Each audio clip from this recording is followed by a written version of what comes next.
이 시간 70년 만에 그치리라 70년 만에 그치리라 라는 제목으로 하나님의 말씀을 증거하겠습니다. 지금 우리는 코로나19로 인해서 한 번도 경험해 보지 못한 극심한 혼돈과 고통의 시간을 보내고 있습니다. 이것은 지난 2003년의 사스나 또 2015년의 메르스 사태보다도 훨씬 더 심각한 것이죠.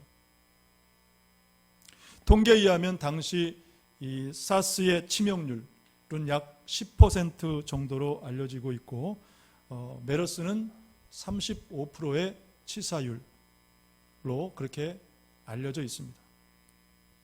우리나라의 경우 186명이 이 메르스에 감염돼서 그 중에 38분이 이제 귀중한 생명을 잃게 됐습니다. 그래서 약 치사율이 20% 정도였죠, 우리나라는. 이에 비해서 지금 우리가 경험하는 이 코로나19는 우리나라의 경우 치사율이 2%가 채 되지 않습니다. 그럼에도 불구하고 이전의 사스나 메르스보다 훨씬 더 위협적이고 위기의식을 갖게 합니다. 최근에 발간된 서울장신대 조광호 교수의 코로나19라는 책에 보면은 이 코로나19가 우리 사회와 우리 삶에 가져온 위기를 이렇게 말하고 있습니다. 첫째는 의료 체계의 붕괴. 여러분 뉴스를 통해 아시겠지만은 어제 일자로 확진자가 950명, 거의 1000명에 지금 육박하고 있습니다. 그래서 이제는 환자를 수용할 병상들, 특별히 중증 환자의 경우는 포화 상태다. 또 나라마다 치료제와 백신 개발을 서두르고 있지만 그러나 충분한 임상을 거치지 않은 것들이기 때문에 과연 접종해도 안전할까?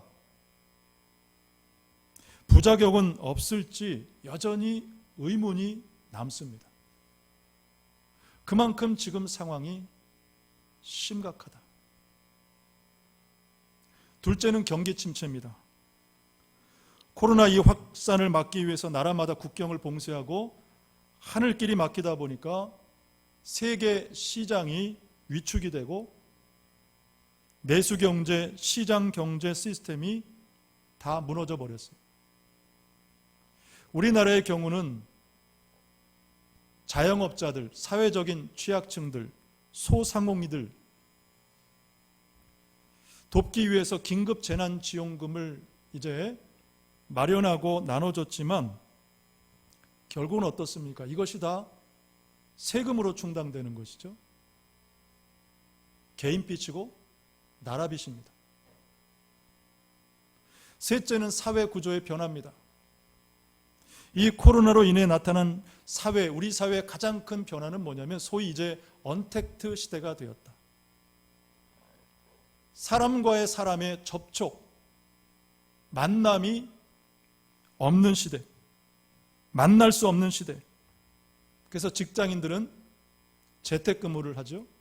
학생들은 학교가 아닌 집에서 홀로 공부합니다. 이런 보고도 있습니다. 기업들이 재택근무를 장려하다 보니까 교통비, 식비, 커피값 등 연 1인당 400만 원 정도 절감이 된다. 비용이 절감된다. 또 사람들이 모일 필요가 없으니까 장소 제한을 받지 않아도 된다 해서 회사가 꼭 도심에 있을 필요가 없구나. 그래서 아예 회사를 지방으로 옮기는 경우, 그리고 아예 귀농하는 사람들도 생겨나고 있다는 것입니다. 그리고 마지막 넷째는 교회의 변화죠. 지난 6월 15일자 장로교 통합 측 설문조사에 따르면 지난 5월 기준 교인의 주일 예배 출석률이 약 42%라고 되어 있습니다. 좀 더 세부적으로 살펴보면 3, 4월 2달 동안 통계를 보니까 성전 예배, 즉 대면 예배를 드리는 비율은 40%, 거기서 크게 벗어나지 않습니다. 40%. 그리고 대면과 비대면을 혼용하는 비율이 21%, 그리고 19%가 비대면 예배만을 드린다. 그런 통계가 나와 있습니다. 그래서 나온 결과가 있습니다. 무엇이냐면 교회에 대한 소속감이 사라지고 있다. 교회에 대한 소속감이 사라지고 있다. 그러니까 내가 어느 교회 교인이라는 이런 정체성들이 없어지는 거예요. 예를 들어 비대면 예배가 이제 시행되고 활성화되면서 사람들이 자연적으로 다른 교회 예배 영상을 보게 되더라는 것입니다. 그러면서 예배는 이렇게 드려도 되는 것이구나. 꼭 한 교회에서 드릴 필요가 없구나. 다음 주에는 저 교회 예배 영상을 한번 볼까라고 사람들이 생각한다는 것이죠.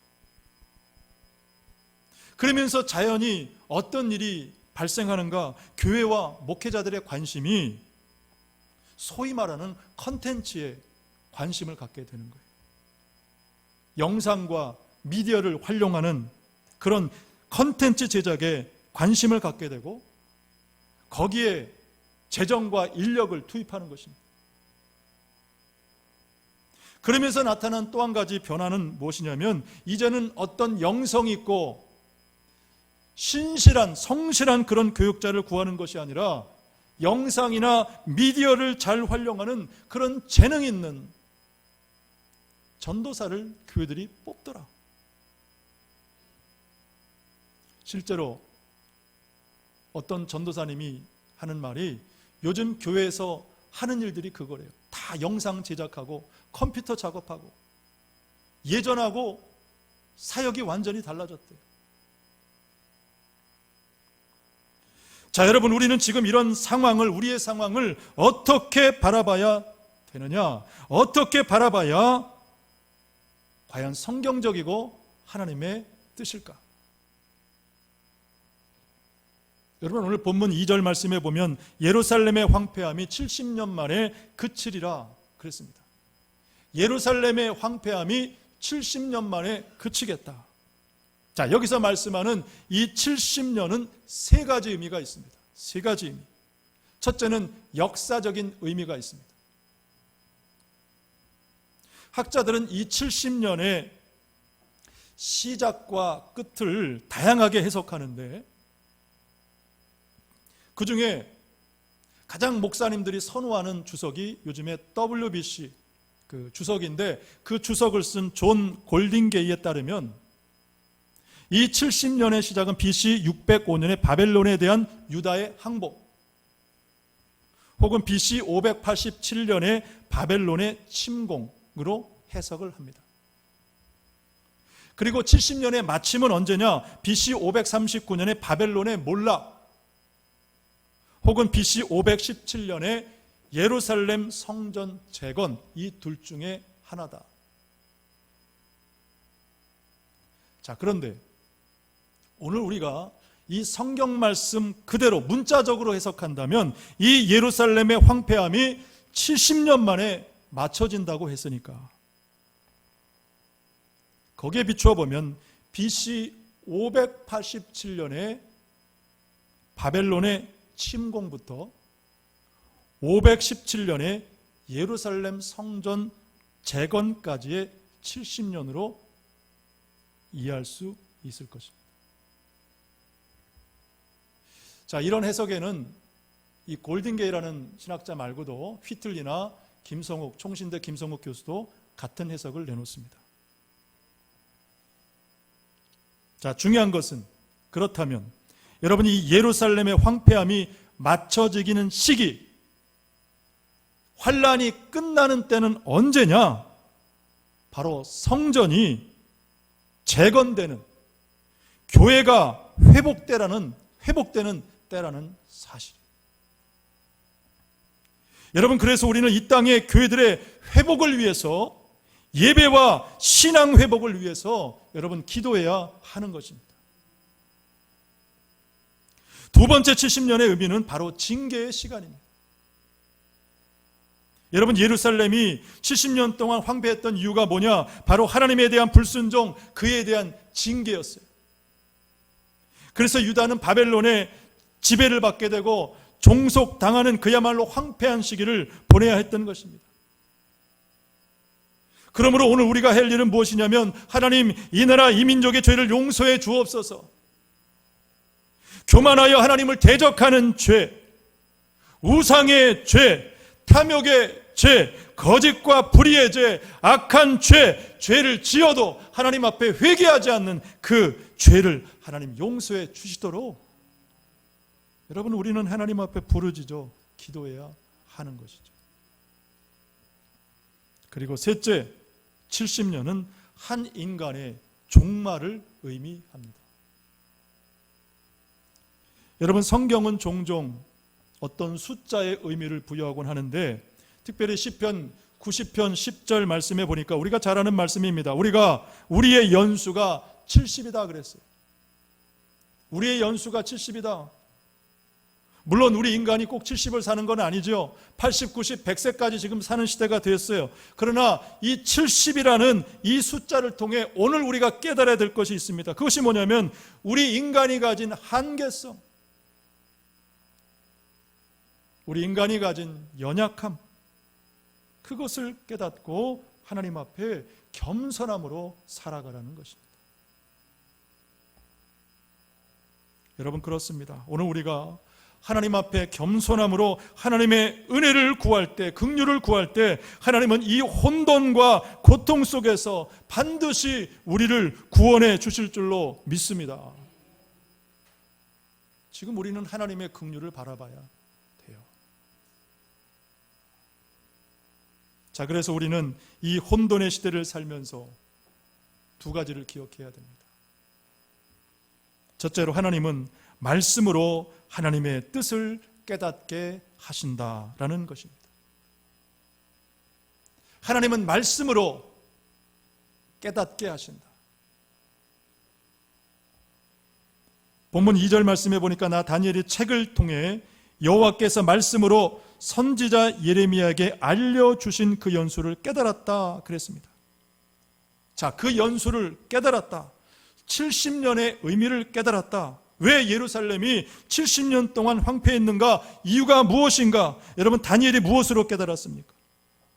바로 하나님께서 예레미야 선지자를 통해 주셨던 그 말씀을 통해 깨달은 것입니다. 정확히 말하면 예레미야 25장 말씀입니다. 왜 예루살렘이 70년 동안 황폐했는가? 예레미야 25장 3절과 4절은 그 이유를 이렇게 말씀합니다. 우리 함께 보겠습니다. 시작. 유다의 왕 아몬의 아들 요시야 왕 13째 해부터 오늘까지 23년 동안 여호와의 말씀이 내게 임하기로 내가 너희에게 꾸준히 일렀으나 너희가 순종하지 아니하였느니라. 4절. 그러므로 여호와께서 그의 모든 종 선지자를 너희에게 끊임없이 보내셨으나 너희가 순종하지 아니하였으며 귀를 기울여 듣지도 아니하였도다. 자, 여기 보면 내가 너희에게 꾸준히 일렀다. 꾸준히 일렀다. 그러나 너희가 순종하지 않았다. 그래서 다시 한번 내 종 선지자들을 끊임없이 보냈다. 그러나 여전히 너희가 순종하지 않았다. 귀를 기울여 듣지 않았다.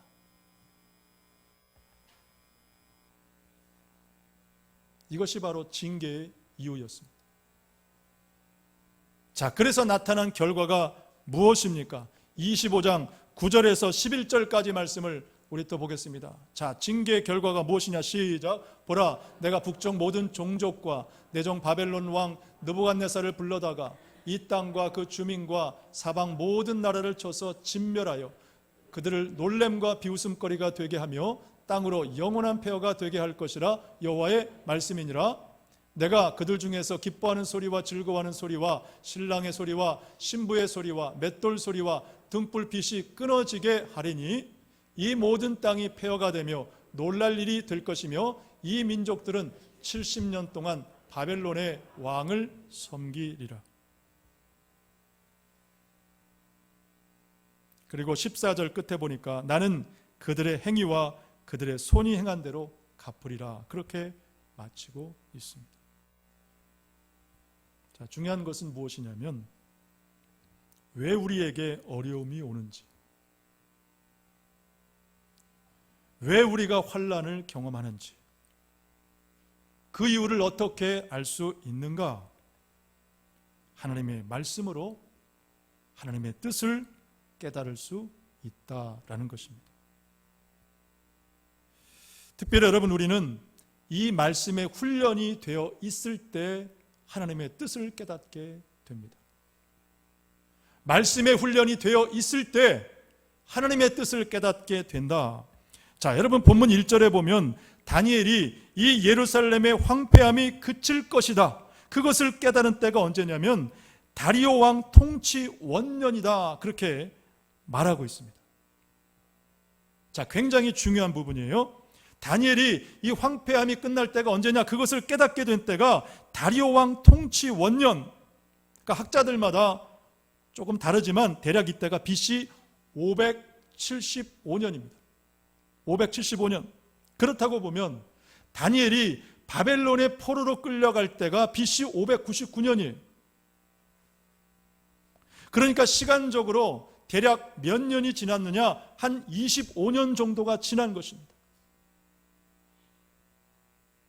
자, 중요한 것은 다니엘이 그 25년 동안 바벨론의 포로로 살면서 무엇을 했느냐? 바로 말씀 훈련을 했다라는 것입니다. 그 25년 동안 바벨론 그 고통 가운데, 황폐한 가운데 살면서 무엇을 했느냐? 하나님 말씀 붙들고 하나님 말씀 훈련을 했다라는 것입니다.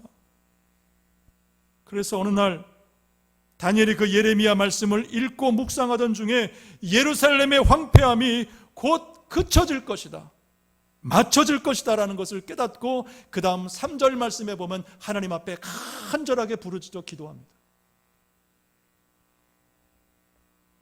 여러분, 그래서 시편 119편 105절은 말씀합니다. 주의 말씀은 내 발의 등이요 내 길의 빛이니이다. 하나님의 말씀은 등이고 빛이다. 여러분, 그러므로 오늘 우리가 혼돈의 시대, 끝이 보이지 않는, 길이 보이지 않는 지금 이 시대를 살아가지만 하나님의 말씀을 붙들면 하나님은 반드시 구원의 길로, 이기는 길로, 형통의 길로, 복된 길로 인도하실 줄로 믿습니다. 여러분, 우리는 기드온의 300용사와 같은 장년들을 세워주시도록 하나님 앞에 때마다 기도합니다. 하나님, 기드온의 300용사와 같은 장년을 세워주시도록.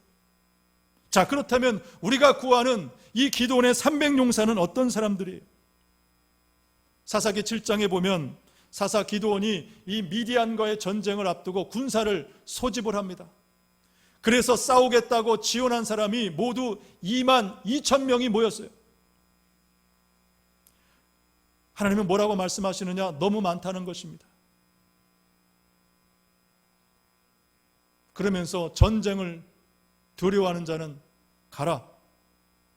12,000명이 떠나고 10,000명만이 남게 됐어요. 적어도 이 10,000명은 내가 전쟁을 두려워하지 않고 싸우겠습니다. 10,000명이 남았어요. 그런데 여전히 하나님은 아직도 많다 라고 말씀하시면서 내가 너희를 시험하겠다. 내가 너희를 시험하겠다. 그리고 그 시험에 통과한 자들로 너와 함께 가게 하시겠다. 시험에 통과한 자들로 너와 함께 가시겠다. 함께 싸우게 하시겠다라는 그런 말씀이죠. 자, 그렇다면 하나님께서 하시는 시험은 어떤 것이었어요? 물을 마시는데 무릎을 꿇지 않고 손으로 물을 움켜 입에 대고 핥는 것을 보시겠다. 자, 물 마시는 모습을 보는데 손으로 물을 떠서 입에 대고 핥아먹는 사람을 보시겠다. 자, 참 특별하고 쉬운 것 같지만 쉽지 않은 시험이에요. 왜요? 답이 없는 시험이기 때문에. 여러분, 이해할 수 없는 것은 성경 어디에도 어느 누구도 무릎을 꿇지 말고 손으로 물을 움켜 핥아 먹으라 라고 말씀하는 분이, 말씀하는 구절이나 가르쳐준 사람들이 없다라는 사실입니다. 자, 그래서 알게 되는 것은 무엇입니까? 여러분, 이 기도원의 300용사는 누구냐? 평소에 훈련이 잘 돼 있는 사람들이다. 기도원의 300용사는 누구냐? 평소에 훈련이 잘 돼 있는 사람. 그들이 바로 기도원의 300용사였어요. 여러분, 우리가 구하는 300용사는 바로 이런 신앙의 용사들인 것입니다. 그래서 여러분, 교회는 기본이 중요합니다. 기본 훈련이 잘 돼 있어야 돼요. 평소에 예배 훈련, 말씀 훈련, 기도 훈련이 돼야 됩니다. 주일 예배는 물론이고 수요 예배도 참석해서 말씀 듣고 훈련 받고, 여러분, 예배도 훈련입니다. 또 새벽 기도회, 금요 기도회 때 나와서 나라와 교회를 위해서, 시대를 위해서 하나님 앞에 부르짖어 기도하는 그 영적 훈련이 돼야 돼요. 그러지 않으면 어떻게 됩니까? 사단이 우습게 봐요. 예배 훈련 안 돼 있고, 말씀 훈련 안 돼 있고, 기도 훈련 안 돼 있는데 사단이 우습게 보죠. 자꾸 와서 딴지 걸고 시비 걸고 유혹하고 도전하고, 잘못하면 사단의 도구도 될 수 있습니다.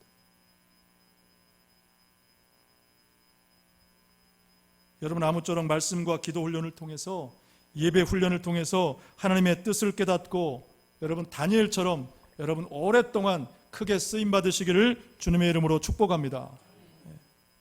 두 번째, 마지막 때 영적 전쟁은 예수 그리스도와 교회의 승리로 끝난다라는 사실입니다. 다니엘서 10장에 가면 다니엘이 마지막 때 이 영적 전쟁의 환상을 보게 됩니다. 그러면서 다니엘은 3주 동안, 3주 동안 아주 기본적인 음식만 공급받고 근신하면서 하나님 앞에 기도하면서 지내게 됐어요. 그러면서 하나님께서 천사를 통해 다니엘에게 이제 기도에 대한 중요한 2가지 사실을 깨닫게 하십니다. 그 첫 번째는 뭐냐? 10장 12절 말씀에 나타나 있습니다. 다니엘서 10장 12절 말씀 우리 같이 봅니다. 기도는 어떤 것이냐? 같이 봅니다. 시작. 그가 내게 이르되 다니엘아 두려워하지 말라. 내가 깨달으려 하려 내 하나님 앞에 스스로 겸비하게 하기로 결심한 첫날부터 내 말이 응답받았으므로 내가 내 말로 말미암아 왔느니라. 아멘. 자, 무엇을 알게 되냐면 하나님은 다니엘이 이 기도하기를 작정하고 그 기도를 시작할 그 순간부터 이미 응답해 주셨다라는 것입니다. 기도를 작정하고 기도를 시작했을 때부터 하나님은 이미 응답하셨다. 여러분, 그러므로 지금 당장 하나님의 응답이 없다 할지라도 여러분 기도를 계속하시기를 바랍니다. 반드시 응답하실 줄로 믿습니다. 두 번째는 10장 13절 말씀인데 13절 말씀도 우리 같이 봅니다. 시작. 그런데 바사 왕국의 군주가 21일 동안 나를 막았으므로 내가 거기 바사 왕국의 왕들과 함께 머물러 있더니 가장 높은 군주 중 하나인 미가엘이 와서 나를 도와주므로 그랬습니다. 자, 여기 보면 바사 왕국의 군주가 며칠 동안 막았다고요? 21일 동안. 자, 그러면 21일 동안 무엇이 연상이 되죠? 아까 다니엘이 몇 주 동안 기도했다 그랬습니까? 3주 동안. 3주 동안. 자, 무엇을 알게 되냐면, 여러분, 우리가 기도하기를 시작하면 그때부터 누가 역사하느냐? 사단이 역사하는 거예요. 사단이 방해를 하는 것입니다. 그래서 여러분, 우리가 기도해도 기도의 응답이 늦게 되는 것이고, 마지막 때가 되면 이 사단과의 영적 전쟁이 더욱 치열하게 되는 거예요. 마지막 때가 될수록 더 영적 전쟁이 치열하게 되는 것입니다.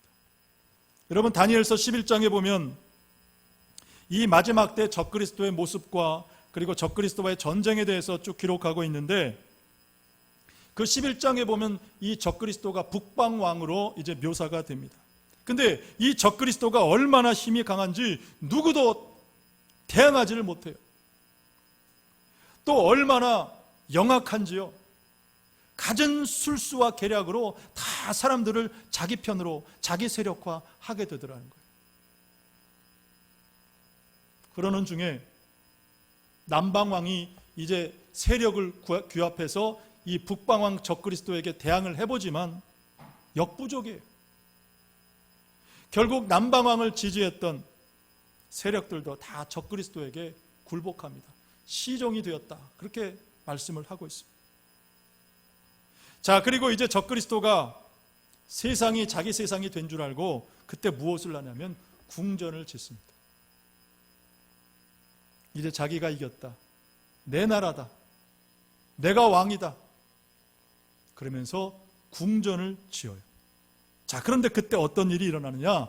다니엘서 11장 45절 말씀을 우리 같이 봅니다. 다니엘서 11장 45절 시작. 그가 장막궁전을 바다와 영화롭고 거룩한 산 사이에 세울 것이나 그의 종말이 이르리니 도와줄 자가 없으리라. 아멘. 그의 종말이 이르니 도와줄 자가 없다. 무슨 뜻입니까? 사단이 자기 세상인 줄 알고 승리의 도취에 있을 때 그때 예수 그리스도가 나타나 사단의 권세를 꺾어 버린다. 그래서 예수님과 교회의 승리로 끝난다라는 그런 말씀이에요. 여러분, 그래서 우리는 하나님의 시간표가 있다라는 것을 기억해야 돼요.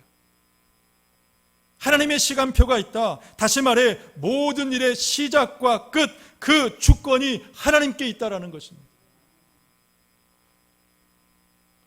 여러분, 하나님의 시간에서 주인공은 예수 그리스도시죠.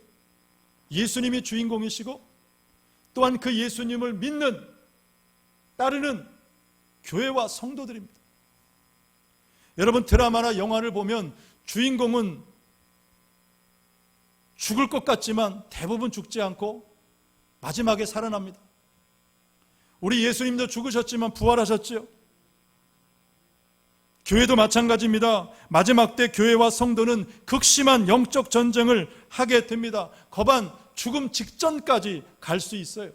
우리는 그런 상황을 생각해야 됩니다.